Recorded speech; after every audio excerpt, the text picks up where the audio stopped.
On this video, I'm going to walk you through how to use the touchscreen on the new Insta360 1R camera with the 360 module. So let's get straight to it. First of all, to look around the image on the touchscreen, you simply swipe around the center of the screen and the image will rotate around the full 360 degrees. Also, you can tap on the screen twice and it will switch to the other camera, and then tap on it again to switch back.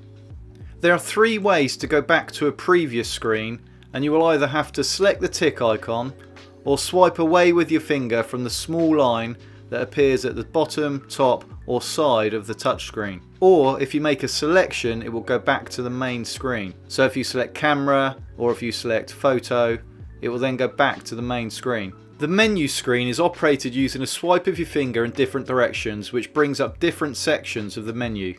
If we swipe down, that opens up the shortcut menu.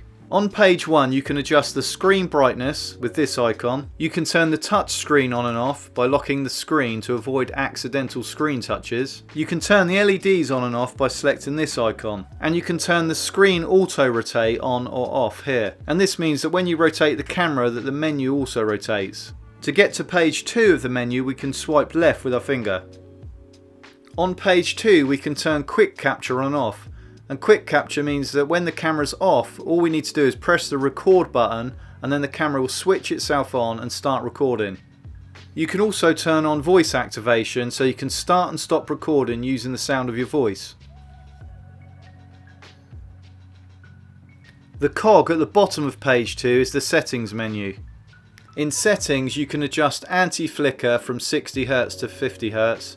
You can adjust how long it will be before your camera powers down automatically. You can recalibrate the gyro. You can even set the camera to turn itself on via Bluetooth. You can adjust the sleep timer for the screen, adjust the wind noise reduction and format the micro SD card, and there are lots of other things that you can do here as well. If you swipe right on the screen, you'll access your media gallery, and in here you'll see all your videos and photos that you've shot.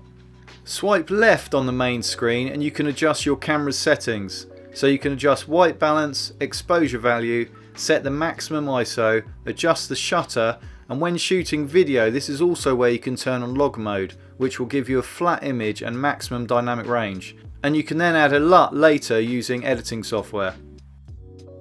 The icon in the bottom left hand corner of the screen selects your capture mode. Select this and then on the left you can change between photo, video and also a programmable mode which gives you 5 slots where you can pre-select your favourite camera settings or different modes. You could have a slot for star lapse, a slot for bullet time and then maybe a slot for a preferred manual mode for video shooting, etc. On the right hand side of this menu is a sub menu where you can select photo. You can then choose between standard HDR, burst, interval and night, and for video you can choose between standard, HDR, time-lapse and bullet time. The icon in the bottom right hand corner of the main screen is where you can set your resolution for each of these settings. So when you're in video mode for example, you can select the icon in the bottom right hand corner and switch your resolutions between 5.7, 4 and 3K, etc. And if you're shooting photos, then this is where you'd go to set your camera's self timer, which can be changed between 3, 5, 10 and 15 seconds. If you swipe up from the bottom of the main screen, then this is where we can quickly change from one mode to another, so we can change from photo to camera to HDR, etc.